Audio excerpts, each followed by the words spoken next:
Hello, and welcome to the MMA Mic Drop Podcast. My name is Jade Bunky. In today's episode, I'm going to break down everything that's about to go down at UFC 321. Tom Aspinall versus Ciryl Gane. This fight card is absolutely stacked. We have two championship fights. We have solid fights throughout the main card, and we have an absolutely stacked prelims. If I am to grade it, I'm going to give it an A-. I give it an A- due to the quality of the card, the fact that you have Tom Aspinall on this card, but I do not give it an A or an A+ because you do have Ciryl Gane fighting for the title, and he does not deserve to be anywhere close to a title. And I will get into that in a moment when I break down the fight. But speaking of which, let's actually get right into it. Tom Aspinall versus Ciryl Gane. Tom Aspinall is a -425 favorite. Ciryl Gane, let me just take a look at this real quickly. I believe he is a +325 underdog, and I think those odds are appropriate. And when we look at each fighter, Tom Aspinall, he is 15-3. He has an 100% finish rate, and he is finishing people quickly. He has finished every single fight he's won in the UFC in the first round, with the exception of one fight that actually took him to the second round to finish. When you look at his record, you might look, okay, he's got the 3 losses. Well, what are those?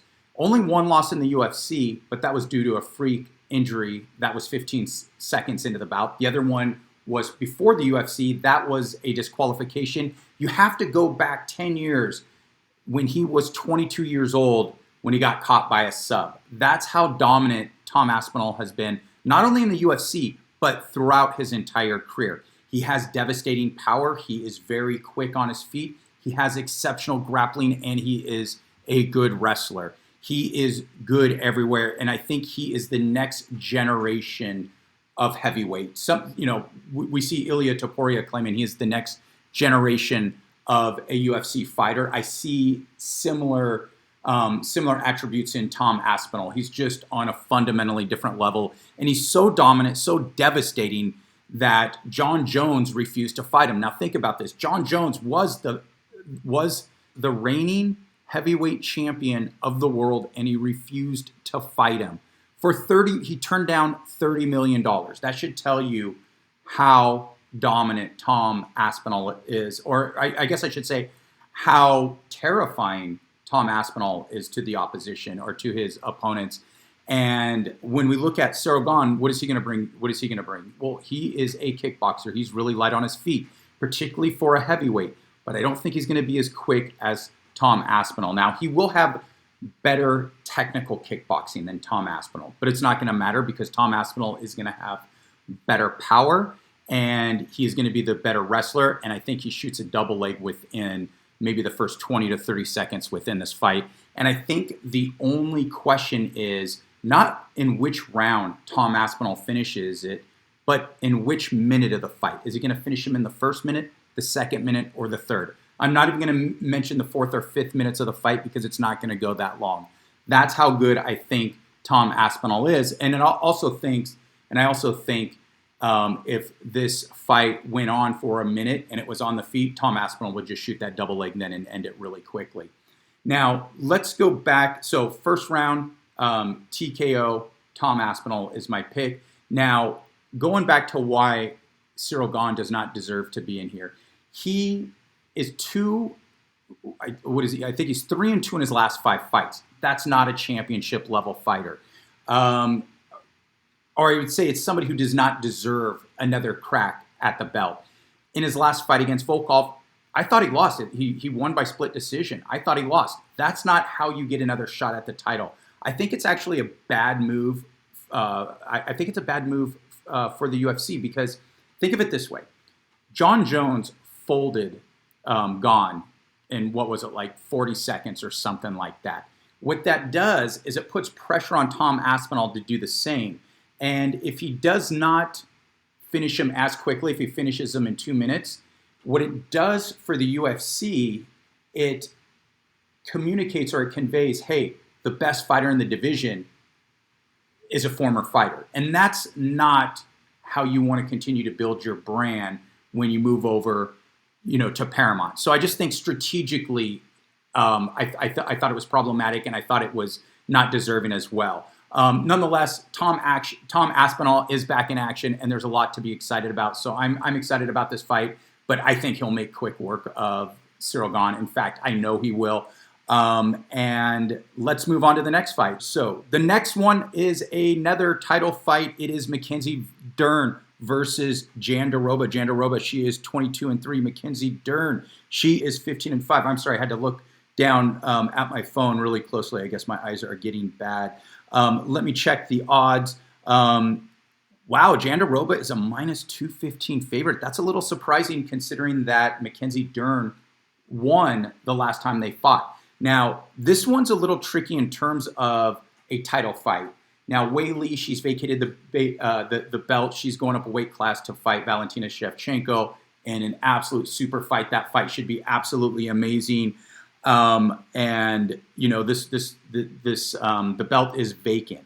I think Jandiroba deserves to be here. She is on a 5-fight winning streak. She keeps getting better. I don't think Mackenzie Dern deserves to be here right now, and that's where I think there's a little bit of a let-off in terms of the co-main event. It's great that we have 2 title fights, but when both title fights don't have the right opponents facing against the person who really deserves to be there, I think it takes a bit away from the fight. With that said, I mean, it is a compelling matchup, even though they fought before. I mean, look, Mackenzie Dern, she's the best jiu-jitsu practitioner in the women's, in the women's division. She's a former world champion. And when you look at Jandiroba, she's an elite level grappler as well. She doesn't have the same credentials as Mackenzie Dern, but what I think makes her different, and I think in this fight what's going to make her better, is that she's the better wrestler. She's improved much more than I think Mackenzie Dern has since she's arrived in the UFC. Jandiroba, she is 37. That's my only thing about which I'm a little concerned.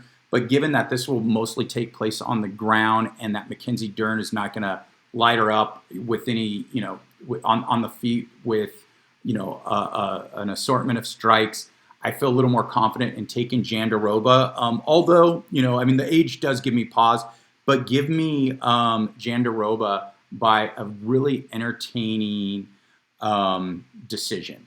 All right, the featured bout, and this could change, but it's going to be Jailton Almeida versus Aleksandar Volkov. Almeida, he is a -250 favorite. Volkov, he is the +210 underdog. And this is actually, Almeida should be the person fighting for the belt here. I know he doesn't have the most exciting style, but he has been absolutely dominant with one exception. It was one punch that he took from Curtis Blaydes, and I think he would have approached that fight a little bit differently, or I think in a rematch he would approach that fight quite a bit differently. He wouldn't just hang his head down there and allow Curtis Blaydes to tag him. And let me check out how many wins Jailton Almeida has in a row. Let's see. So he is 22-3, and he is. Oh, I'm sorry. So he has 1, 2. There's the Curtis Blaydes loss. 3, 4, 5, 6, 7, 8, 9, 10, 11, 12, 13, 14, 15, 16, 17. He's 17-1 in his last 18 fights. And I believe it's like 8-1 since he's been in the UFC. Let's see. 1, 2, 3, 4, 5, 6, 7. 7-1. So he is as legit as it gets in this division. He has been laying waste to the entire division. Not in the same dominant fashion as Tom Aspinall, probably because he's a lot smaller than Tom Aspinall. Now, with that said, we move over to Volkov. And let me say, yeah, Almeida. He's not only a good wrestler, great grappler, and he takes his time. He's very methodical. He's position over submission. That's how he fights. So for a lot of fans, it's not that exciting. And when you look at Volkov has these nasty kicks. He's a big dude. He's 6'7". He can control the fight from range. He can grapple as well. But what gives me pause in this particular fight, I remember what Curtis Blaydes did to him. He took him down every single minute. Once Volkov got back up, Blaydes threw him right back down.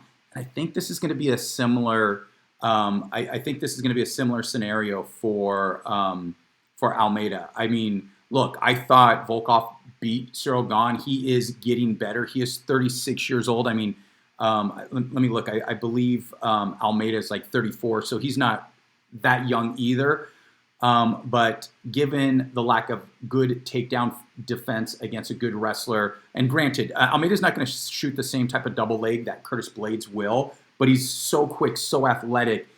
He's able to get to the hips pretty quickly. He's going to be able to get Volkov to the ground, and I think he's going to submit him. Give me Almeida by second round submission. All right, Nick, before that, we are going to get, and this is an exciting fight, Umar Nurmagomedov versus Mario Bautista.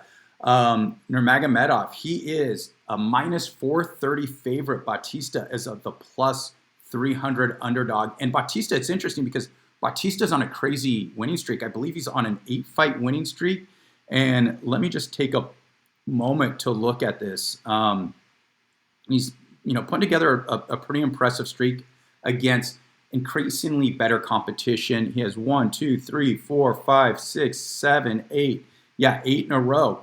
But the difference is he's on an 8-fight win. He's on a 8-fight winning streak. And let me just look over at Nurmagomedov. He was on an 18-fight winning streak because he has never lost until he fought Merab. And Merab, look, he's been a dominant champ. But if we go back to that fight, Nurmagomedov was beating him in the first 2 rounds. And I believe one of the judges gave him the 3rd round as well. But Merab does what Merab does. He wears you down. The other thing where this is a particular tell, where Nurmagomedov slowed down quite a bit in that fight, and that was, I think that was the difference. He also was able to outclass Merab to such an extent that it showed Nurmagomedov's level of skill compared to any other bantamweight, I think, in terms of his striking. He's an elite level striker. He's, he can wrestle a little bit too, but he is going to throw down, he is going to strike, and he is incredibly athletic. He is incredibly quick, and I think he's going to light Mario Bautista up. I think while this is the right fight to make, I think this is going to be the fight that reintroduces Umar Nurmagomedov to say, yeah, I lost to Merab, but I might want another crack at it pretty soon. Give me Nurmagomedov by a dominant, this is only going to go 3 rounds. So yeah, a dominant 3-round decision. All right, before that, we're going to get Aleksandar Rakić versus Azamat Murzakanov. And for some reason, I'm having a problem pronouncing his last name. I love Azamat's nickname, though, the professional, and that's what he's done. He is 15-0. I mean, look, the dude is undefeated. He comes in, he's very unassuming. He just takes care of business and he goes home. Doesn't even say much on the mic. I don't even think he speaks English. I think he may speak Russian, but there's never an interesting translation or anything. And he gets it done, and he's been getting it done against increasingly better competition. Although up until he put up Jacoby, I thought after that Menefield was a little overrated. I think Ribeiro is a little overrated. So I think his level of competition has dropped quite a bit, and I think he's going to get a massive step up in competition, and it's going to be against Rakić. Now Rakić, I mean, this dude, he has those nasty kicks. He's very methodical. He's very patient. Sometimes he is too patient. Both guys are very, they both throw straight punches. They're both very clean strikers. I mean, both these guys, are really, they both have a high degree of technical acumen. And let me look at the odds here real quickly. And I do see a lot of people picking Azamat. Where did I put the odds? What did I do with these? Okay, here we go. Rakić minus 150. I like that. And I'm going to take Rakić. I think, and it's mostly because of age. It's because it's because Azamat is 36 years old. At some point, you're going to start slowing down. I think it's going to happen here. I think the first round might be a little bit close, and then in the next 2 rounds, Rakić is going to run downhill on him. Give me Rakić by a decision, but in an appropriate fight to make. All right, let's see. Who do we have before that? All right, so Ikram Aliskerov versus Yong Park in the featured prelim. As of now, Aliskerov, he is 16-2. Park, he is 19-6. Park, another person with a cool nickname, the Iron Turtle. He is good everywhere. He is not great anywhere. He is tough as nails, but he is getting a little bit older. Let me just check his age real quickly. Yeah, he's 34, and he is coming off a two-fight winning streak. He's won 2 in a row. I didn't know that for some reason. I thought he was coming off a loss. And let me just check the odds real quickly. The odds, we have Aliskerov minus 300. I think Aliskerov is a little overrated. I know he came in with all this hype. Whitaker put him, back down a couple levels. But again, it's Robert Whitaker. But then you have to ask yourself, has Robert Whitaker fallen off a little bit? And because he's getting older as well. And then if I look at his, wins, it's, let's see, Warley Alves, Phil Hawes, Andre Muniz. I mean, that's not the most impressive, list of names in terms of the last couple of years. If that was, 4 years ago or something, yeah, maybe that would have been more interesting. So I think he's a little more, I think he might be a little overrated, but I think the Iron Turtle has fallen off just a little bit too much. Give me Aliskerov by decision. All right, before that we have Nasrat Haqparast versus Quillan Salkilld. Salkilld is 9-1. Nasrat is 18-5. A really good fight to make. Nasrat, he's got some really fast hands. He will go to war. Let me just check the odds really quickly here. Let's see, this site is listed in different order. So Salkilld minus 150, and he's come in. He's looked really good in the UFC right away. I think he's going to get it done. I think Nasrat is tough enough to go the distance, but give me Salkilld by a decision. All right. Before that, we are going to get... let me go back. I'm sorry. I'm going back and forth between two different sites to try to get the right order, but it's probably not going to be correct. Mateusz Rębecki versus Ludwig Klein. This is another fun matchup, and this is where the prelims are so unbelievably stacked. When you look at Klein, he is 23-5. Rębecki, he is 20-3. And so when you look at Klein, he is another guy who has very, very clean striking, really good kicks. Pretty athletic dude. He's going to have a higher degree of technical acumen than Rębecki. Rębecki might be the more well-rounded fighter, but he comes in, he throws a lot of looping punches on the feet, and I think that is going to be his downfall, and I think Klein's actually going to couch him. And let me get the odds before I tell you in which round I think that's going to happen. Let's see. Klein. Oh, Rębecki. He is a minus 150 favorite. So I am picking the plus 130 underdog, and I think Klein's going to knock him out. Actually, TKO, third round TKO by Klein. All right, let's see. Before that, we're going to have Hamdi Abdulwahab versus Chris Barnett. This would have been a much more entertaining fight a couple years ago. Hamdi is a minus 230. I've heard the line much bigger recently as well. So not that it should be, but that is kind of interesting. Chris Barnett is one of the most interesting and entertaining guys in the UFC. How can you not love this guy? He's super short, he is super fat, and he is super athletic. And what is his nickname? It's like Huggy Bear or something. This is the fight card of nicknames. Huggy Bear, now they've moved it to Beast Boy, but the problem is he's 39 years old. And, when you look at him, I mean, yeah, he's been out for about a year. He's just too old. And I think he still might be a little, let's see, he's not going to be quicker at this age, but he might try to do the more athletic things. Hamdi was an Olympic level wrestler, but he doesn't wrestle at all. He just kind of stays back and really doesn't do anything. And so I think a couple years ago, this would have been a fight that's tailor-made for Chris Barnett. But give me Hamdi by just kind of a ho-hum decision. He is 6-1. Barnett, he is 23-9. And if we move into the next fight, I think this is where there's some really good fights that are still on this card. Walter Walker versus Louis Sutherland. Walter Walker is much better than we thought he was. He is 14-1. Louis Sutherland is 10-3. And we know Walter Walker is the younger but much bigger brother than Johnny Walker. He is 3-1 in the UFC. He is, I don't know if I just said it, I'm sorry, I am running on some fumes here. Yeah, he is 14-1. So his only loss was his first fight in the UFC, and it was to a pretty low-level fighter. But the problem was he came in out of shape. He looked terrible. He looked lost. And what we've seen since then, he's not only had 3 first-round finishes, all by heel hook, but he's also transformed his body completely. And what that tells me is here's somebody who's young, I believe he's like 27, 28, who was probably a part-time fighter, is now a full-time fighter, and is completely dedicated to the game. And I think if given his skill set, I think that's going to make a big difference.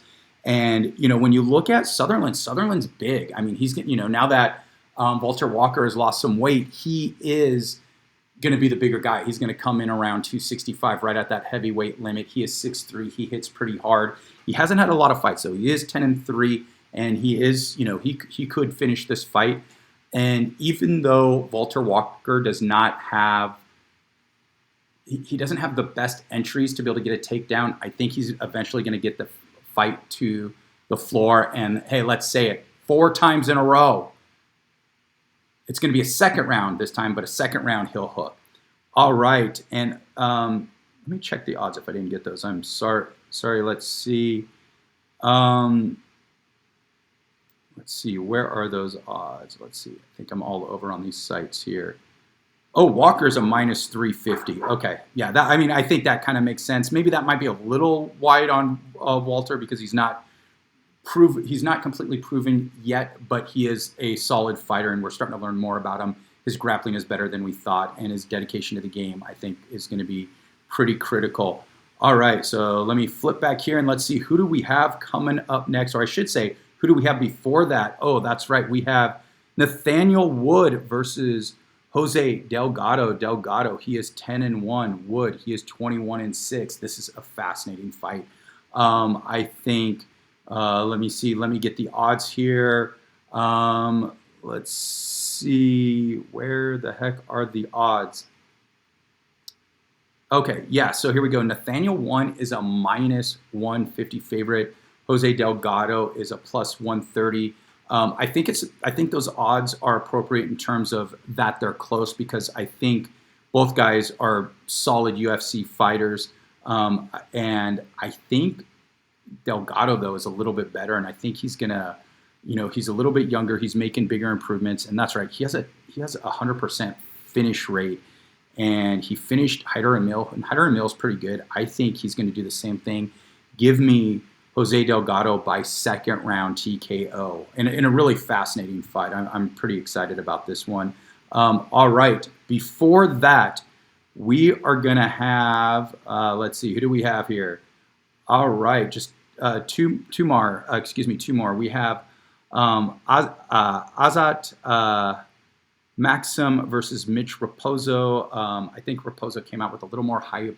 Hasn't turned out to be what we might expected of him, although it was still kind of unknown. I mean, he was a young guy.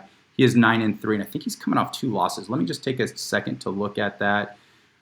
Yeah, back-to-back losses against Sue Maduji. I mean, Sue Maduji is pretty good, but those are his 2 fights in the UFC. That's the problem.